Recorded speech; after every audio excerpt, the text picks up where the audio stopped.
केवल वायु का सेवन किया, फिर वृक्षों के सूखे पत्ते खाकर के शरीर को क्षीण किया। ऐसी तपस्या में लीन देख करके महाराज हिमाचल को अति चिंता उत्पन्न होने लगी और तुम्हारे विवाह हेतु चिंता करने लगे।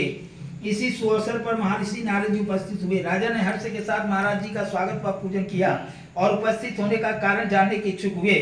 नारद जी ने कहा कि राजन, मैं भगवान विष्णु का भेजा हुआ दूत आया हूँ। मैं चाहता हूँ कि आपकी सुंदर कन्या को ये वर्ण वैकुंठ निवासी शेष सैया भगवान ने आपकी कन्या का वरण स्वीकार किया है। फिर राजा हिमाचल ने कहा कि महाराज, मेरे बड़े सौभाग्य ने मेरी कन्या को श्री हरि विष्णु भगवान जी ने स्वीकार किया है और मैं अवश्य उन्हें अपनी कन्या को उमा का भाग्यदान करूंगा। यह सुनिश्चित हो जाने पर नारद जी वैकुंठ पहुंच करके श्री हरि विष्णु भगवान से पार्वती जी के विवाह होने का पूर्ण समाचार सुनाया। इधर महाराज हिमाचल ने वन में पहुंच करके पार्वती जी से भगवान विष्णु से विवाह होने का निश्चित समाचार उनको दिया। ऐसा सुनते ही पार्वती जी को महान दुख हुआ। उस दुख से तुम विहील होकर के अपनी सखी के पास पहुंच करके वहां विलाप करने लगी। तुम्हारा विलाप देख करके तुम्हारी सखी ने जान करके कहा कि हे देवी, मैं तुम्हें ऐसी गहन गुफा तपस्या में ले चलूंगी जहां महाराज हिमाचल नहीं पा सकेंगे। ऐसा कहकर के उमा सहेली सहित हिमालय की गहन गुफा में विलीन हो गई और तब महाराज हिमाचल घबरा करके पार्वती जी को ढूंढते हुए विलाप करने लगे कि मैंने श्री हरि विष्णु भगवान को जो वचन दिया वह कैसे पूर्ण हो सकेगा। ऐसा कहकर के वह मूर्छित हो गए। तब सभी पूर्ववासियों को साथ लेकर के ढूंढने को महाराज ने पदार्पण कर ऐसी चिंता करने लगे कि क्या मेरी कन्या को कोई बाघ खा गया है या मेरी कन्या को किसी सर्प ने डस लिया, कोई राक्षस हर के ले गया।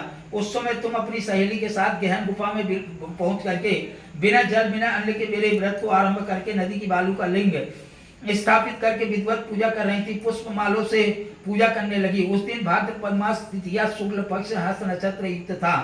तुम्हारी पूजा के फलस्वरूप मेरा सिंहासन वहां से हिल उठा। फिर मैंने तुम्हें जाकर के दर्शन दिया और तुमसे कहा कि देवी, मैं तुम्हारे व्रत और पूजन से अति प्रसन्न हूँ। तुम अपनी कामना का मुझसे वर्णन करो। इतना सुनकर के तुमने लज्जित भाव से प्रार्थना की कि हे प्रभु, आप अंतर्यामी हैं, मेरे मन के भाव से आप छुपे नहीं हैं।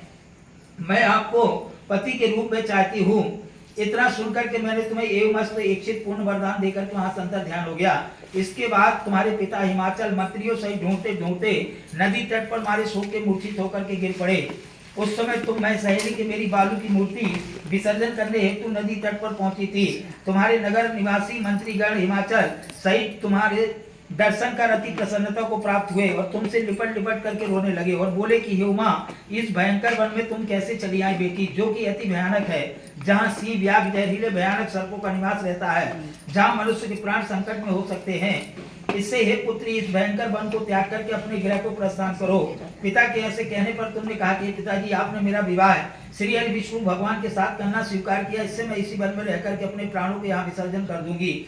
ऐसा सुनकर के महाराज हिमाचल अति दुखी हुए और बोले कि हे पुत्री, तुम कदापि शोक मत करो। मैं तुम्हारा विवाह कदापि भगवान विष्णु के साथ नहीं करूंगा। तुम्हारा अभिष्ट वर जो तुम्हें प्राप्त है उन्हीं भगवान सदाशिव के साथ मैं तुम्हारा विवाह करूंगा। हे पुत्री, तुम मेरे पर अति प्रसन्न हो। तब मैं सहेली के साथ नगर में उपस्थित होकर अपनी माता व सहेलियों से मिलती हुई।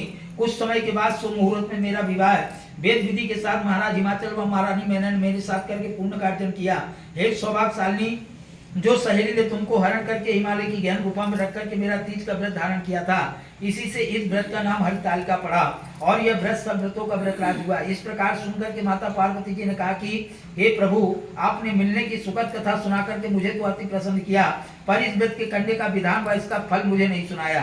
कृपा करके इसके करने की विधि व पृथक पृथक फल भी सुनाइए। इतना सुनकर के भगवान सदाशिव ने कहा कि हे प्रिय, मैं इस व्रत राज का फल सुना रहा हूँ, सो सावधान होकर के सुनो। यह व्रत सौभाग्यशाली नारी व पति चाहने वाली कन्याओं को करना चाहिए। यह व्रत भाद्रपद मास की शुक्ल पक्ष की द्वितीया की शाम को आरंभ कर देना चाहिए। फिर तीज का व्रत धारण करें। यह व्रत निराहार बिना फलाहार और निर्जला होकर के रखना चाहिए और भगवान शिव एवं जगदम्बा पार्वती की मूर्ति स्थापित करके केले पुष्प आदि के खम्भ स्थापित करके रेशमी वस्त्र का चांदवा तार करके बंधन वार लगा करके भगवान शिव की बालू का लिंग स्थापित करके पूजन करें और स्तुति गान करें। वाद्य शंख मृदंग झांझ आदि से रात्रि में जागरण करना चाहिए और भगवान शिव के पूजन के बाद फल फूल पकवान लड्डू मेवा मिष्ठान व तरह तरह के भोग की सामग्री समर्पण करें। फिर ब्राह्मण को द्रव्य अन्न वस्त्र पात्र आदि का दान देना चाहिए, श्रद्धा युक्त देना चाहिए और भगवान शिव को प्रति वस्तु सिद्ध पंचाचारी मंत्र से ओम नमः शिवाय कहकर के समर्पित करना चाहिए। फिर प्रार्थना के समय अपनी कामना जो भी इच्छा हो भगवान के सामने प्रेषित करें। फिर पार्वती जी से नीचे लिखी प्रार्थना करें।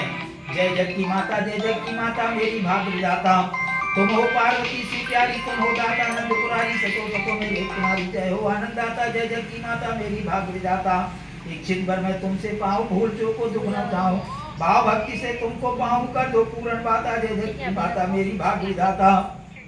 प्रार्थना के बाद पुष्पों को दोनों हाथों में लेकर के पुष्पांजलि समर्पण करें।